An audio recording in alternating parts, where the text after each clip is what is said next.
Today we have GAYLE Stanley. Hi.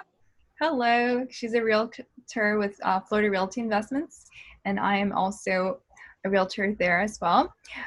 We also have Jory Blackmer from Mid-Florida Professional Mortgage. Thanks for being on the call, Jory. Hey, thank you for having me. So as we're getting closer to the presidential election, do you think interest rates will be changing? Yeah. So right now we're at a historic low for interest rates. I mean, the average individual is getting anywhere from the mid threes to high threes.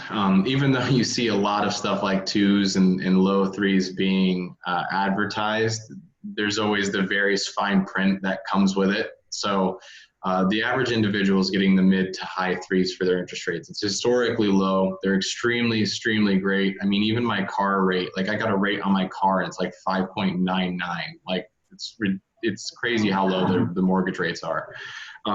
But it's notorious that every election year, near election time, that the interest rates will go up.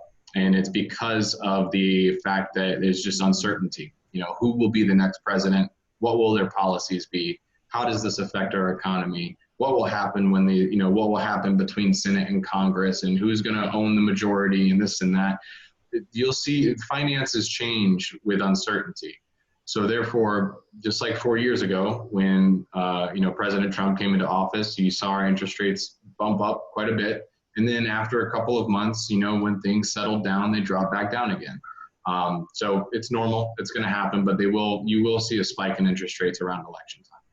Wow. Jory, the question that I always have for you may be of interest to some of the other folks watching, and that is, I have rental properties. So what's happening with the interest rates for rental properties?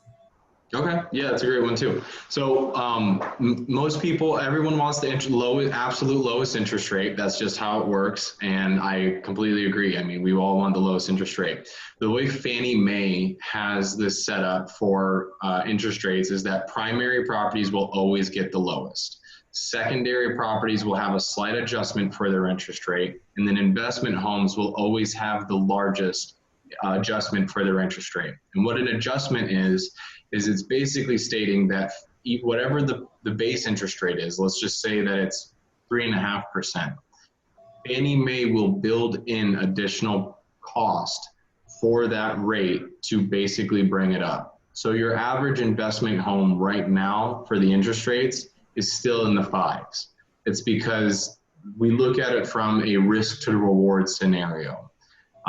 If global economic things start to change, and GAYLE, you in particular, right? If things really change for you and you had to give up properties, you're not going to give up your primary home first. Right. The first home you're going to give up is the investment properties.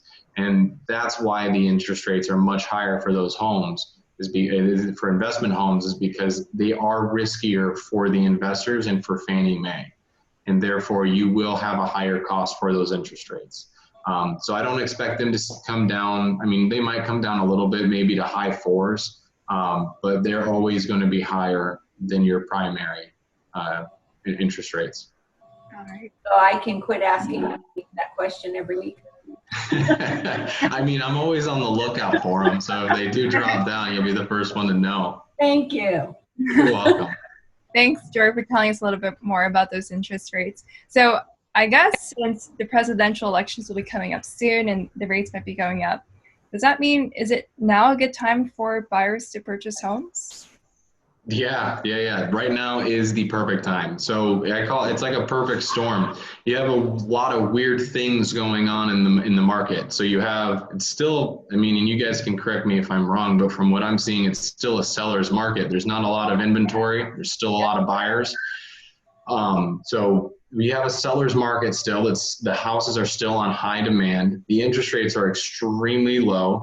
Yeah, it's a little bit, the qualifications like we talked about in another segment, there's things that are a little bit tougher, but that also makes it a little bit easier for you to get into a property. I mean, I just had a client that went to go pre-approval and put in a contract, and there were 7 offers on the property, and it was on there for 2 days. Like, it is on fire still. hot. but it's hot, hot, hot, hot. So with that being said, though, it's a great time to buy because, and I would refer to you guys because we've all been in the business for a little while now.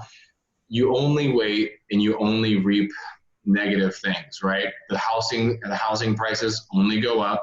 Interest rates typically go up. The same house next year will cost anywhere from $10,000 to $15,000 more. You might not get a lower interest rate. You can't predict what the future would be.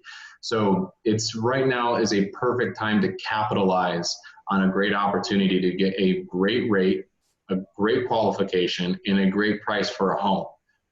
There's no better time. If anyone is thinking about selling, it's a great time to sell. I listed a house last week and we've had, so many showings. It's ridiculous, like every half hour during the day on the weekend, and already have offers coming in. So we need listings. So if you want a great real estate team, call us. Yes, please. So thank you so much, Jory, for talking about interest rates and also letting people know that now is a great time for them to make purchases if they want to have low rates right now compared to in the next few months during the election. So thank you so much for being here today, and have a great day. Thanks. You as well. Thank you.